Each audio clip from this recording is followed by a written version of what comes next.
Hey guys, I'm Brian, and today I want to talk about check rides because I took 2 check rides last week. I took the commercial and I took the multi. And for those who are curious, I got private, instrument, commercial, multi, and then fundamentals of instruction. I think I'm going to go ahead and probably go for my CFI for the sole purpose that my favorite new comment on this channel is people coming here and saying, I'm not sure what's real anymore. I really enjoy people coming here and just being totally confused about what's real and what's not. But this video is about check rides, and this video is a serious video.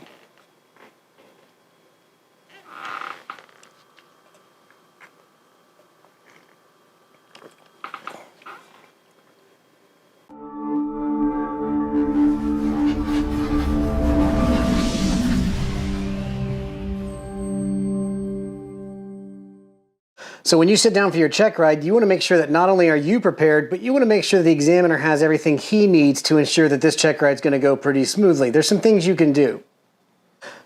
Hey man, I appreciate you being able to do this check ride for me so early in the morning. I got you an Irish coffee. I got you it's autocorrect. I said cup of coffee. So anyway, and I've got breakfast if you want it as well.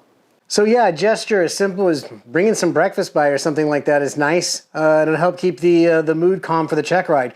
Also, there's things you can do. You're flying a plane that the examiner hasn't flown before. You've got weight and balance calculations and airworthiness certificates and all kinds of stuff you need to bring. Go ahead and start presenting that to the examiner so that he knows you're prepared and his confidence in your performance is going to go up. So I think I'm pretty prepared. I got my FAR aim. You can see I've tabbed it here. If you want to go through and check, I've tabbed all the places where I was kind of struggling and I went back and studied. So if you just want to take a look at that, yeah, you can keep that if you want. I've got another copy at home. Yeah, let me know if you think that looks good. So, I've got my my airworthiness certificate, my registrations. I've got for the plane. If you want, here, just take that. Yeah, that. My written test. I've got my written test here. Yeah, you can take that. Yeah, go over that. Take as much time as you want. As you can see, I got 100 on that test. If you want to get into IACRA, I've actually brought my laptop so you don't have to use yours, and I've connected to the Wi-Fi. So if you want to go ahead and just use this to get into IACRA and fill out whatever forms you need to fill out, you can go ahead and use this one. Yeah, just keep the laptop. Keep everything if you want. This is yours now. As I said before, check rides make people nervous, and it's your job to make sure that the examiner isn't nervous for this check ride. It's fairly normal to be jittery and kind of on edge, but there's some things that you can do, especially once you're airborne, to help calm him down and make sure that he's going to make this a successful check ride for you. Look, I just want you to know what the goal is here today, and I want you to be comfortable. I don't want you to worry that you're going to fail me, okay? I'm not here to have you fail me today, so let's just go ahead and take that off the table so you don't stress out about it. In fact, I want you to see me pass a check ride today, so I want you to go into it knowing that and just thinking, pass, not fail. So you don't have to be nervous. You don't have to be stressed out about this, okay? This should be a very simple check ride, and I think you're going to do a fine job, okay? So take a deep breath, and you're going to be fine. Let's say you're doing your private check ride. One of the maneuvers you're going to have to do is called turns about a point. I'm going to give you a tip here. You know what my favorite point to turn around is? A tree. It's easy. They're everywhere. Keeps you from having to fly for hours and hours and hours trying to find a point, delaying him for his next check ride and ruining everybody's day. Just use a tree. It's easy. No, it's right off the tip of the wing. It's that one. It's that one. It's right. It's off now. That one. I've been pointing at the same tree the whole time. Do you see it? You don't see it? I promise you. I'm looking. It's right off the tip of the wing. It's a green one.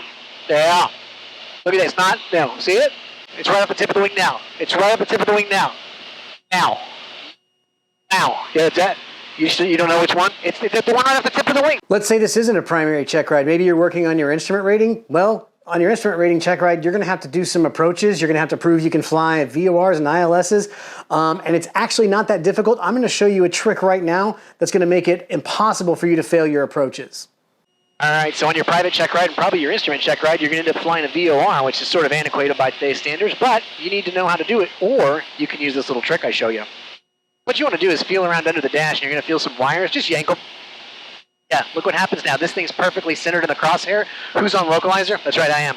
Who's on the glide slope? Also me.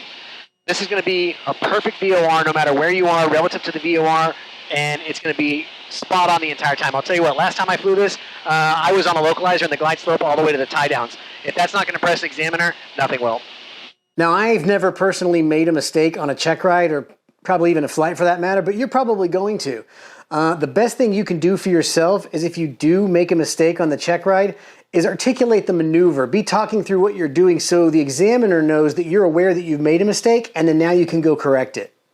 Yeah, so I'm thinking we gained about 1,500, maybe 2,000 feet in that power-off stall, but it's not technique, it's there's thermals, so I just go ahead and write down past that maneuver.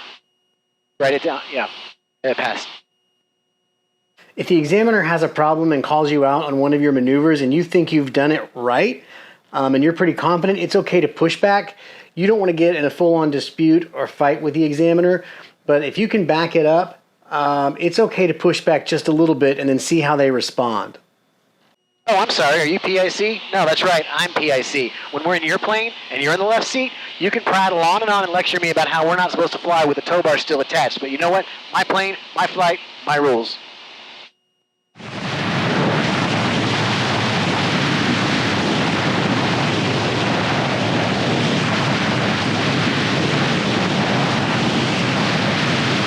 Now, if you do push back and the examiner doesn't like it, I think the best thing to do is just accept the miss, go ahead and agree with the examiner verbally, even if you don't, and then just move on. I think maybe I stalled it wrong. Commerce traffic, 543, descending to 2,000 on 10-mile final, with a RNAV for 18, Commerce. One thing that's really important to know is that you don't have to do anything on a check ride, or any flight for that matter, that you deem unsafe. If there's something that you feel is not safe, you're not required to do that on any flight, even a check ride. No, I'm not going to stall it. It's one of my personal minimums is I don't stall an airplane. So this is fantastic aeronautical decision making that you're witnessing right now. Just right. Pass. Yeah. So there's a couple of Hail Marys you have when it comes to taking your check ride, and I'm going to give you one that I think is pretty good if you have what I consider to be sort of a progressive modern examiner. We live in a world where a lot of people work remote. I mostly work remote through the pandemic. A lot of people ended up working remote, and we proved that to be successful. So why should this be any different? Let's say you decide you want to take your check ride and you rent a Sonex or maybe a Cessna 150 that's full of fuel. Tell the examiner, hey, look, it's not safe for weight and balance reasons for us to both jump in this fully fueled 150, or this Sonic only seats one. What I'm going to do is go fly through the maneuvers. You follow me on FlightAware, and so you can observe down there remotely, you know, say, hey, it's 2023, we're young, we're hip, we're cool, and suggest that he does his job remotely. I think he's going to think this is a good idea. It's easy for you. And now you're just doing some solo air work, and he's checking your work on the ground. This is how it should be.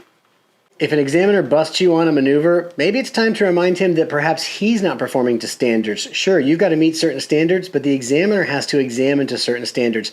There's no perfect check ride, and that goes both ways. So perhaps you did just fine.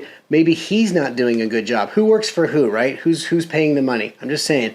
Maybe sometimes gently remind him that, hey, perhaps you aren't performing to standards today, Mr. Examiner. That's a very good idea.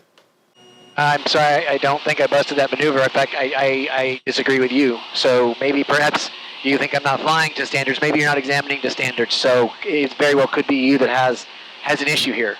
So let's just think about your role in this whole thing, okay? All right, this one I don't recommend unless things are getting desperate, but you do have one final Hail Mary if things are just going south 100% of the way.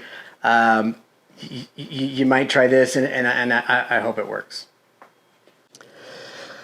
I hear what you're saying about the check ride, and I understand you feel that it didn't go as well as it could have. I do want to make sure you go ahead and get your fee. So I've got the money for you right here. You can put there, and then just in case you want to change your mind and you want to endorse my logbook, I brought it with me. You just sign whatever if you're feeling like you want to. I hear what you're saying, and if you want, I can show you. I've got my old logbooks that show I've never failed a check ride. I've never busted anything. I've got this one here, and oh no, this cash just went everywhere. Oh, I don't even know. I just spilt money. I don't even know which money's yours and which money's mine at this point. Oh, that's embarrassing. You know what? What were you saying again? You said I passed? I passed?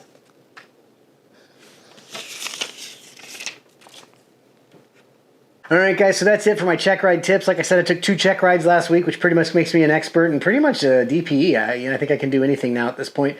So I hope you find these tips helpful. If you're a student pilot or a pilot, you're taking a check. More importantly, if you're an examiner and you came here because you wanted to be comforted when giving check rides because you get the butterflies and the nerves and you don't want to bust a student or whatever. So anyone who comes here looking for advice on how to get through a check ride, you've come to the right place. That's all I can say. So thank you guys for watching the videos and sharing it, and make sure you watch these videos before your training, before your check ride. It's only going to help. So thanks everyone. Y'all fly smart.